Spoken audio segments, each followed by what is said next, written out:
অসমৰ ৰাজনীতিত কোনগৰাকী বিৰোধী নেতাৰ পত্নীক আক্ৰমণৰ লক্ষ্য কৰিব পাৰি তাৰ চিন্তাত ব্যস্ত অসমৰ সন্মানীয় মুখ্যমন্ত্ৰী ডক্টৰ হিমন্ত বিশ্ব শৰ্মা। হয়, অসমৰ ৰাজনীতিত বৰ্তমান কোনগৰাকী বিৰোধী শক্তিশালী নেতাৰ পত্নীক আক্ৰমণ কৰিব পাৰি, ৰাজনৈতিকভাৱে হেয় কৰিব পাৰি, সেই কামত বৰ্তমানৰ মুখ্যমন্ত্ৰীগৰাকী ব্যস্ত। আপোনালোকে দেখিছে যে সাংসদ গৌৰৱ গগৈ ডাঙৰীয়াৰ পত্নীৰ বিৰুদ্ধে বিভিন্ন অভিযোগ অনাৰ পিছত এইবাৰ বিধায়ক অখিল গগৈ ডাঙৰীয়াৰ পত্নীৰ বিৰুদ্ধে কেতবোৰ অভিযোগ আনিছে অসমৰ মুখ্যমন্ত্ৰী ডক্টৰ হিমন্ত বিশ্ব শৰ্মা ডাঙৰীয়াই। তেখেতে বিধানসভাত অখিল গগৈ ডাঙৰীয়াৰ প্ৰশ্নৰ উত্তৰ দিব নোৱাৰি ব্যক্তিগত আক্ৰমণ কৰি অখিল গগৈ ডাঙৰীয়াৰ পত্নী গীতাশ্ৰী তামুলী বাইদেউ সন্দৰ্ভত তেখেতে কেতবোৰ মন্তব্য কৰে আৰু তেখেতৰ অভিযোগ চূড়ান্ত পৰ্যায় পায় গীতাশ্ৰী বাইদেউৰ দৰে এগৰাকী সৎ মেধাসম্পন্ন মহিলাৰ বিৰুদ্ধে বক্ৰৰ পথেৰে চাকৰি লোৱা অভিযোগ আনে। আপোনালোকে যোৱাকালি বিধানসভাৰ বিতৰ্ক দেখিছে কেনেকৈ চেণ্ডেল পিন্ধি থকা এজন আন্দোলনকাৰীয়ে গুৱাহাটী চানমাৰীত মাটি কিনিব পাৰে। মুখ্যমন্ত্ৰী প্ৰশ্ন, এগৰাকী মুখ্যমন্ত্ৰীৰ মুখত এনেধৰণৰ বক্তব্য শোভা পায়নে? ৰাইজৰ মতামত আমাক জনাব। যোৱাকালি বিধানসভাৰ দৰে পবিত্ৰ মজিয়াত ৰাইজৰ প্ৰশ্নৰ উত্তৰ দিব নোৱাৰি সন্মানীয় মুখ্যমন্ত্ৰীগৰাকীয়ে অখিল গগৈ ডাঙৰীয়াক ব্যক্তিগত আক্ৰমণ কৰিবলৈ গৈ গীতাশ্ৰী বাইদেউৰ দৰে এগৰাকী মেধাসম্পন্ন মহিলাক যি ধৰণে আক্ৰমণ কৰিলে এয়া সঁচাকৈ দুৰ্ভাগ্যজনক। আৰু ইয়াৰ পিছতে অখিল গগৈ ডাঙৰীয়াই প্ৰত্যুত্তৰ দিছে। বিধায়কগৰাকীয়ে প্ৰত্যুত্তৰ দি কৈছে যে মোৰ পত্নী গীতাশ্ৰী তামুলীয়ে তেওঁ নিযুক্তি তদন্ত বিচাৰি মুখ্যমন্ত্ৰীলৈ পত্ৰ প্ৰেৰণ কৰিছে। হয়, অখিল গগৈ ডাঙৰীয়াই কৈছে যে তেখেতৰ পত্নীয়ে মুখ্যমন্ত্ৰীলৈ পত্ৰ প্ৰেৰণ কৰিছে আৰু তেখেতৰ যি নিযুক্তি এই নিযুক্তি তদন্ত বিচাৰিছে। আৰু তাৰ পিছতে অখিল গগৈ ডাঙৰীয়াই কৈছে যে তদন্ত শেষ নোহোৱালৈকে কামৰ পৰা আঁতৰাই ৰাখিবলৈ মুখ্যমন্ত্ৰীক অনুৰোধ জনাইছে অখিল গগৈ ডাঙৰীয়াৰ পত্নী গীতাশ্ৰী তামুলী বাইদেৱে। আৰু সামাজিক মাধ্যমত অখিল গগৈ ডাঙৰীয়াই এই কথা ঘোষণা কৰিলে। লগতে অখিল গগৈ ডাঙৰীয়াই কৈছে যে মোৰ পত্নীয়ে ৬০ লাখ টকা লোন লৈ ১৪ লোচা মাটি গুৱাহাটী চানমাৰীত কিনিছে। পত্নীয়ে ক্ৰয় কৰা এচলীয়া ৬০ বছৰীয়া ভঙা ঘৰটোত থাকো, এইদৰে অখিল গগৈ ডাঙৰীয়াই কৈছে। আৰু মুখ্যমন্ত্ৰী অসমত কিমান সম্পত্তি আছে তেওঁ আঁঠুৱা তলত সোমাই ভাবিব ললে হ'ল, এইদৰে এতিয়া অখিল গগৈ ডাঙৰীয়াই প্ৰত্যুত্তৰ দিছে। মুখ্যমন্ত্ৰীতকৈ মোৰ পত্নীৰ দৰমহা বেছি বুলি কৈছে। আৰু ১৯৯৪ চনৰ পৰাই অধ্যাপিকা হিচাপে কাম কৰি আছে বুলি অখিল গগৈ ডাঙৰীয়াক প্ৰতিক্ৰিয়া দিছে।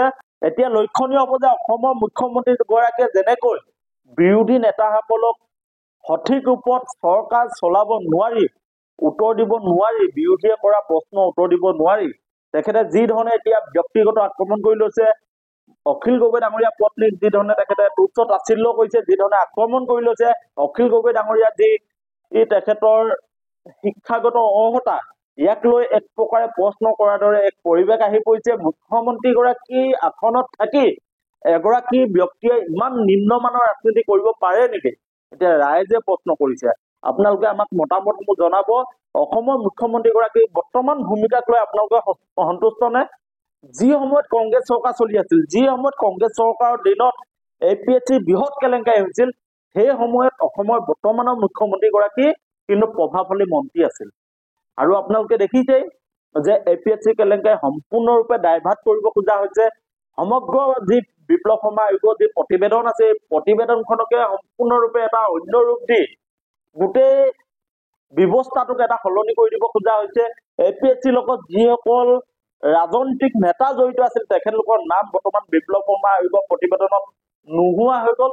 গতিকে বিষয়বস্তুসমূহ গুৰুত্বপূৰ্ণ। বৰ্তমান যি ধৰণে অখিল গগৈ ডাঙৰীয়া পত্নীক তাকো বিধানসভাৰ মজিয়াত মুখ্যমন্ত্ৰী ডাঙৰীয়াই আক্ৰমণ কৰিলে, সঁচাকৈ এয়া লজ্জাজনক।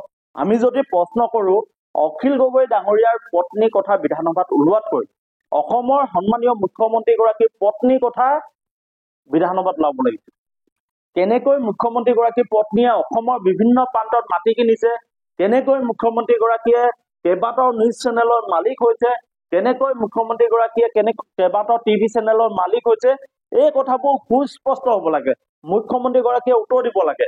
আৰু মুখ্যমন্ত্ৰীগৰাকীৰ পুত্ৰ, তেখেতৰ পুত্ৰই 17 বছৰত কেনেকৈ 18টা কোম্পানীৰ মালিক হ'ল, এই কথাবোৰ স্পষ্ট হ'ব লাগে। আমি দেখিবলৈ পাইছো মুখ্যমন্ত্ৰীগৰাকীয়ে আনৰ পত্নীক আক্ৰমণ কৰি থকাতকৈ তেখেতৰ পৰিয়ালত কিমানে তেখেতৰ মন্ত্ৰিত্বৰ দিনত চাকৰি পালে আৰু সেই চাকৰিসমূহ যে সঠিক ৰূপত পাইছে তাৰ ওপৰত তেওঁ তদন্ত দিব লাগে। অসম দৰে এখন ৰাজ্যত তেওঁ মুখ্যমন্ত্ৰী আৰু মুখ্যমন্ত্ৰী হৈ তেখেতে আনৰ ওপৰত আঙুলি উটুৱায়। যিগৰাকী মুখ্যমন্ত্ৰীয়ে বিধানসভাত এটা প্ৰশ্ন উত্তৰ দিব নোৱাৰে। অখিল গগৈ ডাঙৰীয়াই ক'লে যে মুখ্যমন্ত্ৰীগৰাকীৰ পত্নীয়ে ব্যক্তিগত শিক্ষানুষ্ঠান খুলিছে। মুখ্যমন্ত্ৰীগৰাকীৰ ঘৰত, নিজৰ ঘৰত ব্যক্তিগত শিক্ষানুষ্ঠান, আৰু যি সময়ত অসমত যি ৰাজহুৱা খণ্ড শিক্ষা ব্যৱস্থা আছে একেবাৰে মৃত্যু মুখে গতি কৰা অৱস্থা। সঠিক ৰূপত যদি আমি চাওঁ, আমাৰ গাঁও অঞ্চলত যিসমূহ শিক্ষানুষ্ঠান আছে সেই শিক্ষানুষ্ঠানসমূহত পৰ্যাপ্ত পৰিমাণে শিক্ষক নাই, শ্ৰেণী অনুপাতে শিক্ষক নাই, যি আন্তঃগাঁথনি থাকিব লাগে আন্তঃগাঁথনি নাই। আৰু এই গোটেই বিষয়সমূহ অখিল গগৈ ডাঙৰীয়াই উপস্থাপন কৰাৰ লগে লগে অখিল গগৈ ডাঙৰীয়াই ক'লে যে মুখ্যমন্ত্ৰী ডাঙৰীয়া, আপোনাৰ ঘৰত প্ৰাইভেট স্কুল আছে। তেতিয়াই খঙত টিঙি তোলা হৈ হিমন্ত বিশ্ব শৰ্মা ডাঙৰীয়াই অখিল গগৈ ডাঙৰীয়াৰ পত্নীক আক্ৰমণৰ লক্ষ্য কৰি ল'লে। সঁচাকৈ এয়া মুখ্যমন্ত্ৰী আসনখনক তেখেতে যি মৰ্যাদা, এই মৰ্যাদা লাঘৱ কৰা হোৱা নাইনে? মুখ্যমন্ত্ৰীগৰাকীয়ে যদি মুখ্যমন্ত্ৰী আসনখন সঠিক ৰূপত ব্যৱহাৰ কৰিব নোৱাৰে তেতিয়াহ'লে আমাৰ অসমৰ যি মান সন্মান ক'ত থাকিব? এই কথা আমি প্ৰশ্ন কৰিছো। ৰাইজে আমাক মতামতসমূহ জনাব। আৰু যি ধৰণে অখিল গগৈ ডাঙৰীয়াৰ পত্নীক বিধানসভাত তেখেতৰ যি সততা, তেখেতৰ যি শিক্ষাগত অৰ্হতা, তেখেতৰ যি যোগ্যতা, ইয়াক লৈ মুখ্যমন্ত্ৰী ডাঙৰীয়াই প্ৰশ্ন কৰিলে এয়া ধিক্কাৰজনক।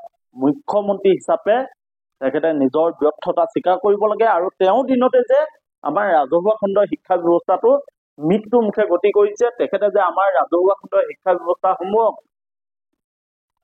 যি মতে তেখেতে চলাই নিব লাগে বা যি ধৰণে তেখেতলোকে আন্তঃগাঁথনি দিব লাগে বা যি ধৰণে শিক্ষক নিযুক্তি দিব লাগে, এই কামবোৰ কৰিব পৰা নাই। আৰু নিজৰ ব্যৰ্থতা স্বীকাৰ কৰি মুখ্যমন্ত্ৰীগৰাকীয়ে তেখেতৰ মুখ্যমন্ত্ৰিত্বৰ পৰা পদত্যাগ কৰিব লাগে। আৰু এই দাবী আমি কৰিছো, অসমৰ ৰাইজে কৰিছে। আৰু আমি পুনৰ কওঁ, ৰাজনীতি কৰিলে সততাৰ ৰাজনীতি কৰিব লাগে। বিৰোধী প্ৰশ্নৰ উত্তৰ দিব পৰা ৰাজনীতি কৰিব লাগে। বিৰোধী প্ৰশ্নৰ উত্তৰ দিব নোৱাৰি আজে বাজে কথা কৈ অসমৰ ৰাজনীতিক অন্য দিশলৈ লৈ যোৱাটো সঠিক হোৱা নাই।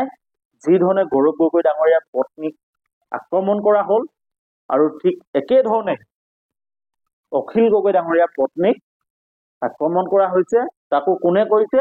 অসমৰ মুখ্যমন্ত্ৰীগৰাকী। চৰকাৰ কোনে চলাইছে? হিমন্ত বিশ্ব শৰ্মা ডাঙৰীয়া।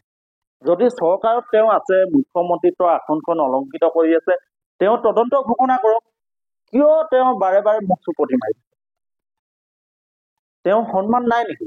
মুখ্যমন্ত্ৰীগৰাকীৰ সন্মান নাথাকিব পাৰে, কিন্তু মুখ্যমন্ত্ৰী চকীখনটো সন্মান আছে। তেওঁ তদন্ত দিয়ক। তদন্ত ক্ৰমে যি ফলাফল আহে তাৰ ব্যৱস্থা গ্ৰহণ কৰক। এনেই মুখ চুপতি মাৰি সময় নষ্ট কৰি কিবা লাভ আছে? অসম বিধানসভাত অসমৰ উন্নয়নৰ কথাবোৰ আলোচনা হ'ব লাগে। বিৰোধীয়ে প্ৰশ্ন কৰে, বিৰোধীক সঠিক ৰূপত প্ৰশ্নৰ উত্তৰ দিব লাগে। আৰু প্ৰশ্নৰ উত্তৰ দিব নোৱাৰি ব্যক্তিগত আক্ৰমণ কৰে। আৰু ব্যক্তিগত আক্ৰমণ কৰিও তেখেতলোকৰ উপায় নোহোৱাত অখিল গগৈ ডাঙৰীয়াক বাৰে বাৰে সদনৰ পৰা বহিষ্কাৰ কৰে। বৰ্তমান চৰকাৰখনৰ যি চৰিত্ৰ আপোনালোকে দেখিছে, আৰু বিজেপি চৰকাৰখনৰ যি বৰ্তমানৰ কাম কাজ, ইয়াক লৈ অসমৰ ৰাইজ কিমান সন্তুষ্ট আপোনালোকৰ মতামতসমূহ আমাৰ কমেণ্ট বক্সত আহি জনাওক।